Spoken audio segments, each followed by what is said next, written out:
Hey everyone, I'm Tamara Hartley, your advice guru and how-to coach. Today we're going to talk about your support system. We understand what it means to give our help and support to other people, but many of us have a problem being on the receiving end of help and support.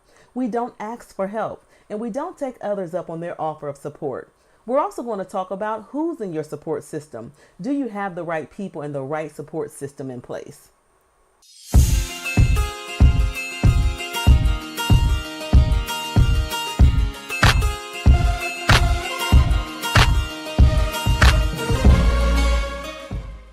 Why is it that so many of us have a problem accepting help and support from other people? Yeah, we get how to give help and support. In fact, many of us play a major role in somebody else's support system. Our children, our family, friends, our spouse, even our co-workers. But we have trouble receiving help and support from others, even from people that we know love and care about us. For example, how many times have you ignored a friend or family member's request for you to let me know if there's anything I can do, or let me know if you need my help with that. I'm here if you need anything. Most often you just nod your head politely and you say thank you, but you have no real intention of taking that person up on their offer. In our mind, we say things like, it's because we don't want to impose upon them. We all have done it, and I believe we do it for several different reasons. On one hand, we fear being vulnerable, and we don't want to open ourselves up too much to other people. We don't want people in our personal space, our personal business, or judging us, our shortcomings, our actions, our decisions. On another hand, we don't want anyone to know that we don't have it all together or that we really don't know how to do something. And sometimes it just seems easier to work through your own problems and situations and figure everything out on your own. But by not asking for the help and seeking the support when you really need it, you're only putting more pressure and stress on yourself. Like many of you, I too was raised to be strong, independent, and self-sufficient. I take pride in myself for being a problem solver and being able to handle my own business and responsibilities. I'm an oldest child and the go-to person for many others seeking help and advice, but I rarely allowed anyone to return the favor. Yes, there was a time in my life when instead of raising my hand and admitting that I needed help, I would spend countless hours trying to figure it all out by myself, all on my own. I would get it done, but I would also feel so frustrated and overwhelmed by the end of the process. Does this sound familiar?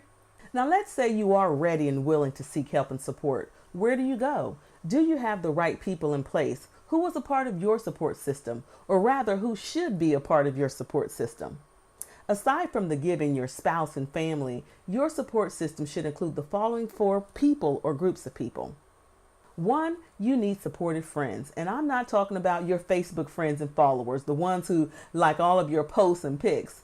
And I'm not talking about your frenemies, the ones who are your friends up close, but they hate when something good happens in your life. I'm not talking about either one of those groups. I'm talking about your real friends, ones you can depend on. Oh, that's funny. Ones you can depend on. Okay. So no, seriously, friends you can depend on and confide in and trust with your vulnerabilities. 2, you need a coach or a mentor. Invest in yourself. Get a coach or find a mentor, someone that has been where you are, see where you're going, and can really help you get to where you want to be. When I started my business the second time around, I invested in a business coach. My business coach helped me with the planning and the strategy for my business. And I say second time around because the first time I started my business, I had no idea about where to start or how to do it. And I just was fumbling through the process. I didn't have the right support system or business systems in place. And because I didn't raise my hand and ask for the help that I needed or the support that I needed, my business flopped. 3, you need an accountability partner. Now, this can very well be your coach, your mentor, your spouse, or even a friend, but you need someone who will help hold you accountable when it comes to taking action in your life and accomplishing your goals. This person, or even a group, they'll give you the straight truth and help you assess where you are in regards to your goals and your progress. While this person may have to get tough sometimes and give it to you straight, they are a critical part of your support team. And 4, you need to surround yourself with like-minded people, people who share your goals, your values, your ambitions. Maybe a mastermind group, for instance, a group that understands where you are in your journey because they too are on their own journey. They will help lift you up and keep you moving in the right direction. So, in addition to your spouse and family, you need a group of real friends, a coach or mentor, an accountability partner, and a group of like minded individuals on your support team. I believe that when you have the right support system in place, asking for help and being able to receive support, it becomes a whole lot easier. You get the help and support you need without worrying about being vulnerable or overexposed. And remember, seeking support and asking for help, it's not a sign of weakness. In fact, it's a sign of strength because you are wise enough to know when to call in extra forces and who to go to for help and support. So you don't always have to be the one that has it all together. We all need help sometimes. And your family, friends, coaches, mentors, and the other members of your support group, they care about you. They care about your well-being, and they want nothing more than to see you happy, healthy, and prosperous. We were not put on this earth to live alone or to operate in isolation. We were created to live in community and to help and support one another. And just like you help and support so many people around you, you also have to allow others to return the favor. Give them the opportunity to help and support you.